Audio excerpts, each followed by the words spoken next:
Today's episode is a very creepy and highly disturbing camping story.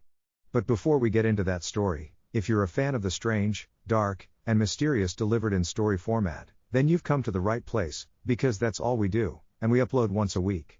So, if that's of interest to you, the next time the like button is asleep, go to their front yard and spell the words, "I hate my neighbors" in gasoline all across their front yard, and then light it on fire. Also, please subscribe to our channel and turn on all notifications so you don't miss any of our weekly uploads. Okay, let's get into today's story. On the afternoon of May 6, 2008, a 54-year-old man called Ricky Williams stood on the riverbank casting out his line into the waters of Dismal Creek in Western Virginia. Ricky was hoping to get lucky and catch some trout, but he'd been out here fishing for 30 minutes so far, and there were no bites. Normally, Ricky wouldn't care, because he loved just fishing for hours and hours at a time. But today, he and his dog, who was right with him, were really hungry, because they'd been out in these woods camping for several weeks now, and their food supply was finally dwindling down to the end. And so, if they didn't catch any fish today, they might not eat. Now, for context, where Ricky was fishing, Dismal Creek, despite its bleak name, it was actually a beautiful secluded spot on top of a mountain that was on the Appalachian Trail. The Appalachian Trail is a very famous 2,200-mile-long trail that runs up and down the east coast of the United States. And why that is relevant is because there's this special code for people that hike on the Appalachian Trail. And the code, which all hikers know, is basically, if you come across another hiker on the Appalachian Trail, it is your responsibility to help them if they need help. And it is their responsibility to help you if you need help. So, it's this community of hikers that are always looking to help each other. And so, Ricky was very aware of this code on the Appalachian Trail, and he was secretly hoping, as he cast his line over and over again and didn't get any bites, that a hiker or a group of hikers might come by this area, and maybe they would see him and come down and learn that he needed food, and they might just give him some of their food. But another half hour passed, and no hikers came by, and still Ricky could not catch any fish.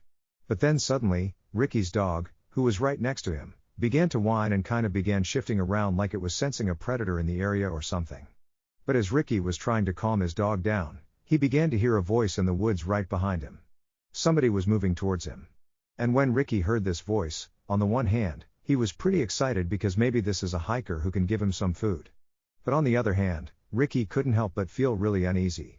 Now, you need to understand that Ricky was an older guy, he was kind of frail, and over the past few weeks that he'd been camping with his dog, as his food supply had run down, he had become skinnier and skinnier and skinnier, and so he really did not pose any sort of threat to anybody. He's like this weak, older man. Now, generally speaking, the Appalachian Trail was a very safe place. But over the last few decades, there had actually been several murders that took place on the Appalachian Trail. And in fact, one of those killings took place less than 2 miles away from where Ricky was fishing with his dog. And in that double homicide, a very well-known killer named Randall Lee Smith had stabbed and shot to death 2 hikers. And so while Ricky was really looking for help from fellow hikers, at the same time, he couldn't help but feel somewhat apprehensive. Because again, Ricky was like this small, frail guy, and Ricky was well aware of these murders, and he was well aware of the fact that he was super close to one of the murder sites. And so Ricky was totally on edge as he's listening to this male voice get closer and closer. And then finally, this man in his early 30s steps out from the tree line, and he looks over, and he sees Ricky. And for a second, the 2 men just kind of look at each other. But then this guy just grinned at Ricky and said, "Hey, how you doing?" And immediately, Ricky felt relieved, because he could tell just from looking at this guy, that very likely he was not a threat. The man introduced himself as Scott Johnston. And he told Ricky he was actually camping in the area with a friend of his, and they were out here fishing just like Ricky. And Ricky pretty much immediately said, "Oh, great. Nice to meet you. Do you have any food for me?" And Scott was like, "Absolutely." And he dug into his bag that he had with him, and he pulled out a couple energy bars and a bag of chips. And he threw them over to Ricky. And he also gave some fresh bait to Ricky, so he too could cast out again. And for the next couple of hours, Scott and Ricky just stood on the riverbank and fished together. And after a while, the trout did start biting, and they did start catching fish. So the day kind of turned into a great outing for Ricky. And it got even better, because as soon as the men were done fishing, Scott asked Ricky if he wanted to join him and his friend back up at the campsite for dinner. And remember, Ricky had no food. So this was an amazing invitation. And he said, "Yes, of course, I'd love to join you." So the 2 men packed up their stuff right as the sun was going down. And then they began walking back into the forest where Scott had emerged from. And as they were walking, Scott's fishing pole got tangled on a low-hanging branch, and he was really struggling to get it out of the tree. And so finally, he just told Ricky to, go on ahead, my campsite's right up there. It's a straight shot, just go up the hill, and you'll see it. Ricky asked Scott if he was sure. And Scott said, no, it's totally fine. Go ahead. So Ricky said, okay, and he walked the rest of the way up the hill. And then when he walked out of the tree line into the clearing where Scott's campsite was, immediately what Ricky noticed was this enormous man who was like twice the size of Scott. And so 4 times the size of Ricky kind of hunched over the campfire. And this huge man who presumably was Scott's friend, he heard Ricky walk into the inn. Remember, it's nighttime, and they're kind of in the middle of nowhere. And so this guy, he turns his head around and sees this strange man just standing there, and Scott's nowhere to be found. And so this guy, he grabs a club like a piece of wood. And he looks at Ricky kind of menacingly, like, what are you doing here? And Ricky, who was so caught off guard by just how big this guy was, he put his hands up and he said, I'm so sorry, Scott sent me up here. I don't know if this is the right site. I'm sorry. But just at that moment, Scott had finished untangling his fishing line. And he came out of the tree line, and he patted Ricky on the back. And he said, oh, you've already met my friend, Sean. And as soon as he said that, Sean looked like he basically let his guard down, he put the wood down, and he stopped glaring directly at Ricky. But Ricky felt like Sean was not happy that Ricky was in his campsite, even though clearly, Scott is the reason that Ricky is in this campsite. And so Ricky just felt really uncomfortable. And at the same time, Scott is ushering Ricky closer to the campfire to take a seat next to Sean. Sean's a great cook, he'll cook up this fish for us. It's going to be great, take a seat. Ricky felt kind of annoyed that Scott was really forcing him to stay. But Ricky didn't want to be rude and just kind of abruptly leave. So he did take a seat next to Sean, who definitely was not excited to be sitting next to Ricky. And Ricky just kind of sat there waiting to see what would happen next. And what happened next is Scott walked over to Sean and handed off all the fish that he and Ricky had caught so that Sean could begin to prepare them to cook them. And then as Ricky is still just sitting there right next to Sean, Scott walked away from the campfire up to his truck, which was parked right next to Sean's Jeep. And Scott turned on the radio and began blasting country music. And when Ricky heard this music, he kind of winced. Because to him, part of the reason the outdoors, the Appalachian Trail, being out in nature, part of the reason it was so wonderful was for the peace and quiet. And so it felt kind of like borderline disrespectful to be out in the middle of this beautiful place, blaring country music. And so to Ricky, he just couldn't help but feel like there's something off about these two guys. They just seem really disrespectful and kind of pushy and maybe aggressive. And so Ricky is just not happy. But again, Ricky didn't say anything and didn't attempt to leave. Because again, he's really hungry and so was his dog and he needs to eat that fish. A moment later, Scott walked back from the truck and took a seat next to Sean. And then he along with Sean pulled out their knives and began deboning the fish. And as they were doing this, Ricky, again, is just kind of sitting there doing nothing. And so he kind of meagerly asked, hey, can you give me a knife and I'll clean a fish? But Sean and Scott kind of waved him off and said, don't worry, we got this. And so Ricky just continued to sit there nervously, as all he could watch was the flashing of the light bouncing off their blades. But eventually, Scott and Sean finished deboning all the fish and they put their knives away. And at that point, they began cooking the fish over the open flame. And suddenly for Ricky, it felt like, the mood had shifted a little bit. At least now, the two men were not fiddling around with weapons. It felt kind of safe again. And so Ricky began making some small talk in hopes that would kind of, settle his nerves. And so Ricky told the two men about how much he loved the Appalachian Trail and how he came out here all the time for weeks at a time with his dog. And Ricky would tell the men that, sometimes he felt more at home out in the wild than he did at home. It was almost like being out in nature was a religious experience for Ricky. And he would even tell Sean and Scott that sometimes when he was out in nature, he would meditate and pray and even do some chanting, like part of a ritual. I mean, he was really trying to be in tune with Mother Nature. But as Ricky continued to tell Sean and Scott about his personal life, he noticed the two men were definitely paying attention and kind of nodding along at appropriate points in the story. But at the same time, Ricky felt like these two men were also kind of looking at him like Ricky was kind of weird, as if they were not prepared to come out and say it. But after hearing all these things about his life, it was like, what's going on with this guy? And so Ricky suddenly felt really embarrassed about being so open with these two guys, who once again, just seemed like they don't quite like him or even really want him here. But luckily, right at that moment, the fish were done. And so the men just sat there in silence and wolfed down the food. By the time they finished right about 8 p.m. It was very dark outside.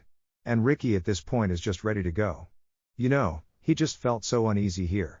And so after putting down his plate and his silverware and saying thank you to Sean and Scott for their hospitality, he quickly got up and grabbed his dog and he began walking into the woods towards his campsite. But after Ricky and his dog had walked maybe 10 or 15 feet away from this campsite, two things happened in rapid succession. Number 1, Ricky suddenly stopped and turned around and looked back at the campsite. And number 2, right as he did this, there was this enormous bang sound like a small explosion that echoed through the forest. Okay, so if you're not listening to our show called Run Fool, then you are really missing out on a truly special and unique podcast. Now it's technically a horror podcast. But honestly, it's so much more. Every episode is a fresh take on terrifying lore, like a modern ghost story wrapped up in a tightly spun narrative. Also remember Run Fool is a Ballin Studios podcast, which means there's always going to be a big plot twist or reveal at the end. Rodney Barnes is the iconic host of Run Fool. And every story he tells on there, it feels like this fully immersive horror movie. Also, the sound design on the show is like expert level. Barnes really knows what he's doing. Even if you've never watched the show, you should tune in just for a second at least once just to hear Barnes's radio voice. It is like the best, most soothing voice I think I've ever heard. So if Run Fool feels like a show you might like, go run and follow the show and start listening. Also, be sure you stick around till the end of today's video because we're going to play a clip from last week's episode of Run Fool. About 30 minutes later, and about 4 miles away from where Ricky and Sean and Scott had been, there were these two women who were in their house eating dinner when they heard the sudden frantic knocking on their front door. Now these women live in a very isolated part of the country. And so the women were very concerned. One of them rushed over to the phone just to be ready to call the police, while the other very carefully made their way towards the front of the house. And they kind of peered out the window, but they couldn't see anything outside. It was too dark. And so they went to their door, which was still getting pounded on by whoever was out there. And the woman, she unlocked the door and she opened it just a crack. And what she saw nearly made her faint. There was a man standing on her porch who was absolutely covered in blood, as if he had been fully submerged in a tank of blood. I mean, he is all red. And the man had his hand over his neck. And the woman who opened the door, she looked at him, and she saw that there was this rhythmic pulsing of blood pumping out of his neck that was in time with his heart. This man is clearly bleeding to death. And so the woman, she screamed for the other woman to please call 911. We have someone who's dying here. And so she began calling 911. And then the man on the porch just said, please help me.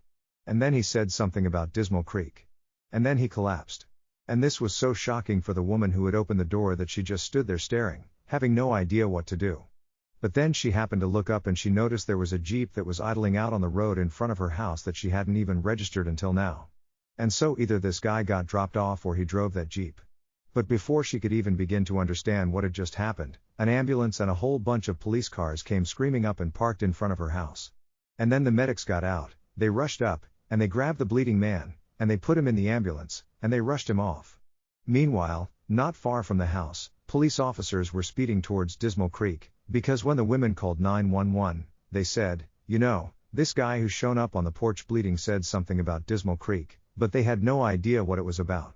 And so instead of trying to wait to figure out what was even going on, police had basically said, let's just go to Dismal Creek and look around and see if we can figure out, you know, why someone would leave that area and show up at this house covered in blood. But as the police were making their way up this winding mountain road, they saw a truck bombing down the road coming straight at them. And the truck, they initially hit their brakes and did kind of attempt to get out of the way of the police cars. But after this truck had basically come to a stop, the driver of the truck just hit the gas all over again. And they veered wildly off the side of the road into an embankment. And they crashed and flipped several times, and then came to a stop. And the police officers who had veered to the side of the road to avoid getting hit by this truck, you know, they just watched this happen. And they couldn't understand why the driver had gunned it again after stopping and then seemingly intentionally drove off the road. It almost seemed like the driver was trying to crash. And so the police, they got out of their car, and they approached the wrecked truck with their guns drawn. But when they looked into the vehicle, they saw there was a single occupant, the driver, and he was still somehow alive. So the police got him out of the vehicle, and they called an ambulance. But they actually sent an officer with the ambulance to escort them, because the police were actually pretty suspicious of this truck driver. Because remember, they were going up that road to get to Dismal Creek to see what had happened there that would lead to another man showing up on somebody's doorstep in the middle of the night covered in blood. And now they have this truck driver who looks like he's speeding away from Dismal Creek, who crashes his truck. I mean, there was no clear connection between the truck crash and the bloody guy, but the police were suspicious that they had to be connected. So they sent the officer to the hospital as well. About 30 minutes after the truck crash, the police left the scene and continued the rest of the way up the road to Dismal Creek. And once they got up there, the police fanned out all across the area and just began looking for anything. Just any clue that might explain what the heck happened here, if anything happened at Dismal Creek at all. And pretty quickly, the police actually did find something unique. In the middle of the Dismal Creek area, they found a campsite. But it was not the campsite where Sean and Scott were staying, where Ricky had gone and shared dinner with them. This was a different campsite. And not long after searching this other campsite, police concluded that whoever was staying here did not seem like they were mentally well. This seems like a mentally unstable and potentially dangerous person lives here. So the campsite was really simple. It was just a tent and a campfire.